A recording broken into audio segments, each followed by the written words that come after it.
Governor Ron DeSantis' policy agenda as it relates to transgender youth is currently under attack by socialist youth, particularly young socialist college kids, who are masking their efforts and attempts to lie about DeSantis' policies under the guise of freedom.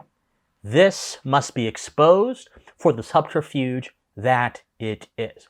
So, my friends, I was recently browsing the internet and I found this article recently put out by Mediaite, where a student organizer was interviewed by MSNBC, a student organizer who was behind a rash of walkouts, of educational walkouts done by students across Florida in protest of Ron DeSantis' recent legislative measures as it relates to transgender youth, so on and so forth. I will play a snippet from this interview. In this interview, the student organizer behind these walkouts is begging Hollywood, quite literally groveling before the celebrities in Hollywood, asking them to come in and inject their own brand of propaganda into this already volatile and deceptive situation. We'll play this clip and I'll be right back. See the thousands of students walk out for their freedoms, for their rights, for their right to an education, for their right to access new ideas and to engage with new ideas.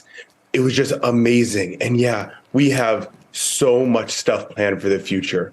We are trying to march up to the Capitol on the 8th, and we need your help to do it. If you value freedom, if you're a listener, a watcher, a reader who values freedom, if you're a Republican who values freedom, if you're a Democrat who values freedom, if you're Lizzo or John Oliver or Stephen Colbert or Joe Biden and you value freedom, help us.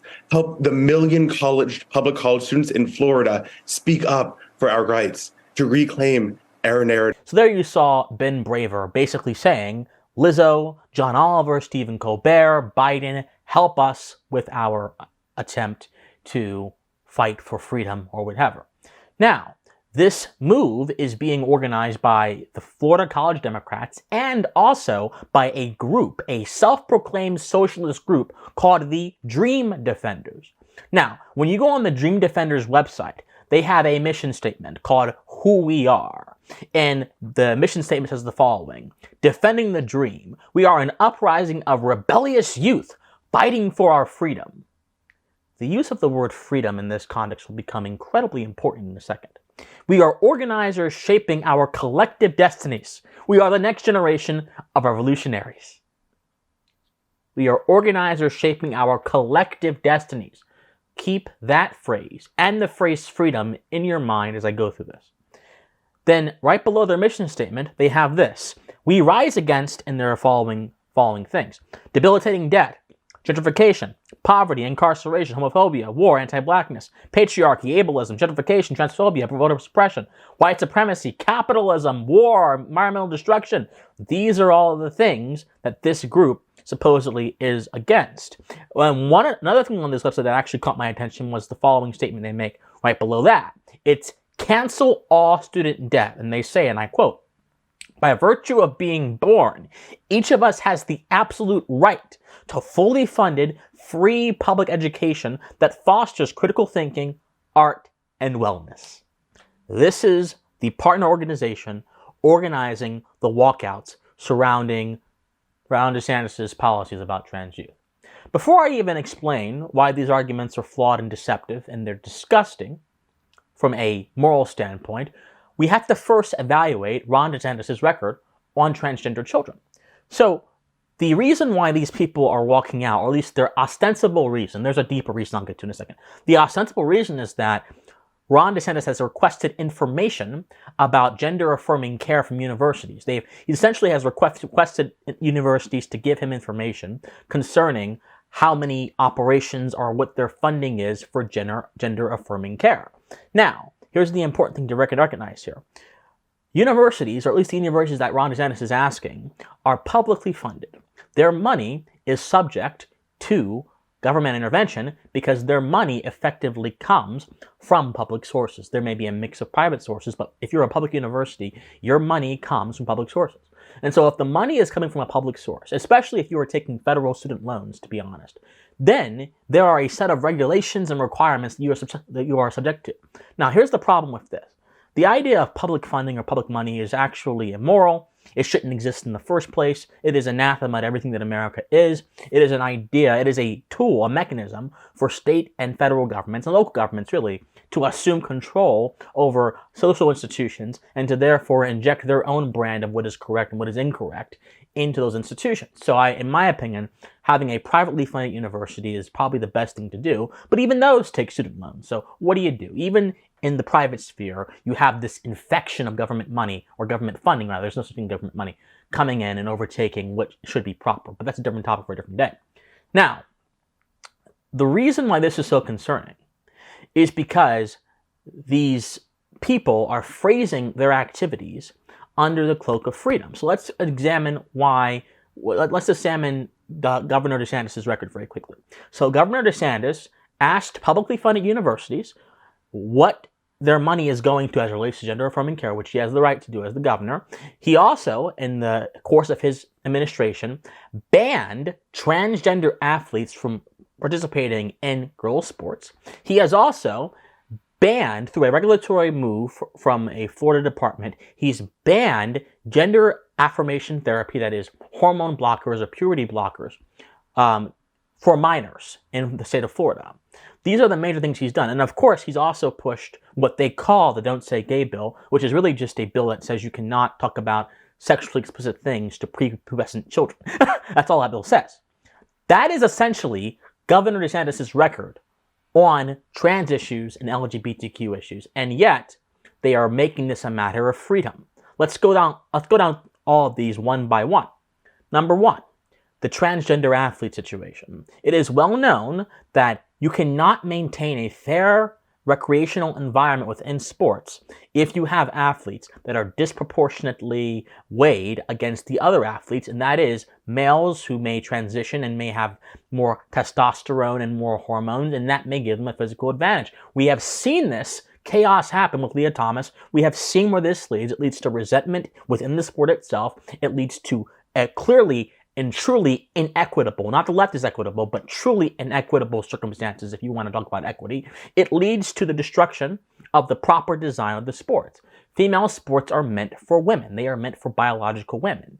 And whenever you detach a thing from its proper purpose, when you detach a thing from its proper end, that thing moves from being proper and beautiful to being ugly and deficient. So as a matter of a priori reasoning, as a matter of recognizing the role of women's sports, Governor DeSantis' move was correct, and it should be lauded by anyone who cares about the preservation of women's sports. Let's talk about the transgender youth situation. There is no such thing as a transgender child. That is an abstraction created by social subversives who have a fundamentally different epistemological and moral framework than that which is endemic to the American experiment. The idea of a transgender child assumes that children are in their right mind enough to develop certain ideas about who they are, and then to permanently put those ideas within themselves. But we understand that the brain does not stop developing until you're 24. And between the ages of 12 and 18 and 19 and 24, you are impressionable. You are the most impressionable that you're going to be in your life according to data. And therefore, children may have a desire or an idea about what they are in a fleeting moment. And that desire and that idea is then interpreted by the adults around them and then forced upon them, which they may regret later, or which may not actually reflect reality. The state exists to protect the rights of those that it's supposed to serve. At least that's one of the reasons why it exists. The moral justification for the state is that it's meant to safeguard rights. It's natural right, and children have natural rights. But children, not being in their right mind, do not have the ability to rationally and effectively render a judgment about themselves in that manner, and therefore the state is simply saying, since a child is not yet developing the rational capabilities, we cannot have them making such life-altering decisions, and therefore we're going to stop that. That is a perfectly reasonable thing that comports with the ethic of the American experiment, the ethic of individual liberty and protecting natural rights. Because what you're doing is you're putting a blockage between the child and the ideologically possessed people who may take advantage of them. Now let's talk about the other thing, which is making people mad. The so-called Don't Say Gay bill, which is not what it's called whatsoever. I've done a video about this before. There are certain concepts that have no business being taught to people under a certain age. Now, this is purely a matter of condition. Public education, as I mentioned before, is funded by the state, by definition. And so the state has the ability to set the rules of public education. If this was going in the other direction, and the state was mandating that there be diversity courses taught in LGBTQ, the leftists wouldn't be very mad about it. But as a matter of consistency, of moral consistency, I don't want the state involved in education whatsoever, but they are, and if the state is involved in an already unethical practice, them tweaking the practice does not make it any more or less unethical. It's simply a response to the material conditions of reality. We must operate in reality if we're going to make wise decisions. So all these things I just mentioned to you have absolutely nothing to do with restricting freedom. And this is what I want to get to in my next point. The idea of socialists talking about freedom is absolutely laughable. See, my friends, there are rational concepts and ideas that can be explained through reason and through logical argumentation. And then there are concepts, which are just emotional filler words, which trigger an emotion and inspire passion when you hear them. Freedom, unfortunately, falls into that second category. Freedom has become an emotional trigger word used by ideologues whose own premises don't comport and confirm the idea of freedom. Socialists cannot possibly care about freedom and cannot possibly actually act towards freedom under their current frameworks, because socialism does not presume individual man. Socialism presumes the collective. Socialism sees society and sees humanity in the context of class-based systems, of social structures of power and domination, which all shape the material condition of man. This is basically the ethos of many socialist attempts to engineer healthcare, to engineer, as you saw on the Dream Defenders website, engineer free debt cancellation. All of these different things presume a collective, and they presume things that don't actually comport with the actual definition of freedom.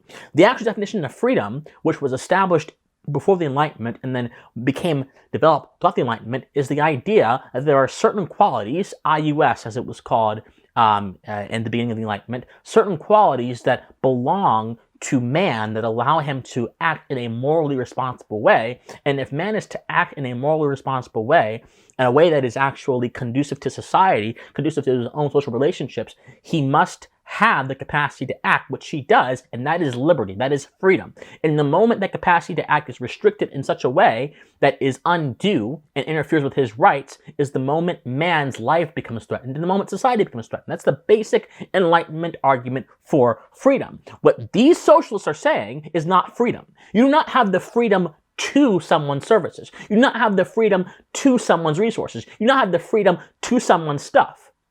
You do not have the freedom to gain anything. You have the freedom to keep what you already have.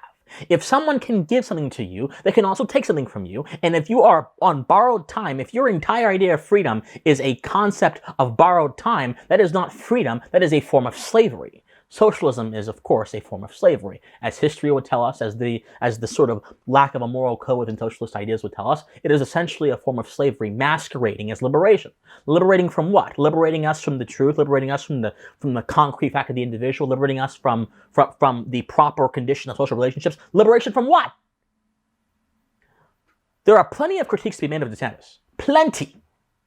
But the idea that he is threatening freedom by using tools that the state already has, not enlarging them, not even reducing them, just using them in a way that the state has the ability to use them, is absolutely ridiculous. The state most certainly is the biggest enemy of freedom, I agree. But something like changing education regulation does not rise to a restriction of freedom. It is simply the state playing in its own sandbox, playing in its own playpen. And if it was up to me, the state would not be involved in so many of these things. The government would have a much more reduced role in American society on all levels, state and federal. But it's not up to me. It's not up to me. I have to look at these situations with a proper moral framework and decide what's going on to the best of my judgment. And if I'm in error, may I be corrected by those of you who watch this? May I be corrected by those of you who have a better understanding of moral frameworks than I do? But nothing DeSantis has done threatens freedom in its proper conception. What it does do, it threatens indoctrination. Doctrina being the idea to teach. It threatens indoctrination. It threatens the ability to push a group of ideas that are that assume certain ideas that go unchallenged down people's throats. And so, in all honesty, I think that Governor Desantis is doing a good service by doing what he has done, by protecting children from ideologically possessed parents, by demanding that the proper condition of free male sports be upheld in every possible way, by scrutinizing the use of state funds to fund operations which are fundamentally immoral and harmful to children. All these things are within the purview of the government. Some of these things may be a little bit of an overextension, but he didn't overextend them. The system was already in place before he got in there. So if the socialists really have a gripe against what DeSantis is doing, my suggestion is simple. Downsize the roles state and federal governments have in certain areas of life, such as education. But that would go against your entire ethos. The socialist ethos is about using the government to further the aims of the collective. As that dream defender website said, their collective destinies. And so long as you act on a false abstract idea of what man is, on a false abstract idea of what the state should be doing in society, so long as you have these corrupted first principles, if you could even call them that, you will, ironically, never achieve your goals. Because to achieve the right thing, to achieve more autonomy and independence in society, one must reject socialism and one must have a concrete idea of what freedom is. My friends, I love you guys so much. If you love me, please be sure to go to my Patreon, patreon.com/VigilCWatson. Like this video, comment on this video, share this video, subscribe to this channel. My friends, I love you guys so much, and please stay pensive. Bye, guys.